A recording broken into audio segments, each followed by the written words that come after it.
আবারও একসঙ্গে তাহসান মিথিলা, কিন্তু কিভাবে? বিস্তারিত জানতে হলে ভিডিওটি না টেনে সম্পূর্ণই দেখুন। সম্প্রতি দেশের জনপ্রিয় সঙ্গীত শিল্পী তাহসান খান গান গাওয়ার পাশাপাশি অভিনয় জগতেও নিজের দক্ষতার প্রমাণ দিয়েছেন তিনি। বেশ কয়েক বছর টানা ছোট পর্দায় কাজ করেছেন তাহসান। বড় পর্দায় দেখা গেছে সঙ্গীত শিল্পী ও অভিনেতাকে। তবে গানে মনোযোগ দেওয়ার কথা জানিয়ে 2022 সালে অভিনয় থেকে বিরতি নেওয়ার ঘোষণা দেন তাহসান।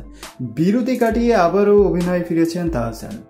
নির্মাতা আরিফুল রহমানের বাজি ওয়েব সিরিজ দিয়ে অভিনয়ে পদার্পণ হতে যাচ্ছে তাহসানের। এর আগে নির্মাতা গোলাম সোহরাব দুদুলের শখ সিনেমায় ওটিটিতে কাজ করেছেন। প্রথমবারের মতো অভিনয় করেন ওয়েব সিরিজে। অভিনয় ফেরা প্রসঙ্গে গণমাধ্যমে তাহসান বলেন, অভিনয় নিয়ে পড়াশোনা করতে কয়েক বছরের জন্য এ জগৎ থেকে বিরতি নিয়েছিলাম। প্রায় 2.5 বছর পর আবার অভিনয় করছি একটি ওয়েব সিরিজে। বাজি ওয়েব সিরিজে একজন ক্রিকেটারের চরিত্রে দেখা যাবে তাহসানকে। এতে তার সঙ্গে আছেন 2 বাংলার জনপ্রিয় অভিনেত্রী মিথিলা।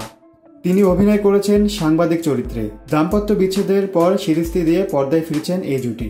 সো ভিউয়ার্স, এই বিষয়টা নিয়ে আপনাদের কি মতামত অবশ্যই কমেন্ট করে জানাবেন। এইরকম নিত্য নতুন আপডেট পেতে আমাদের চ্যানেলটি সাবস্ক্রাইব করে সঙ্গেই থাকবেন। ধন্যবাদ।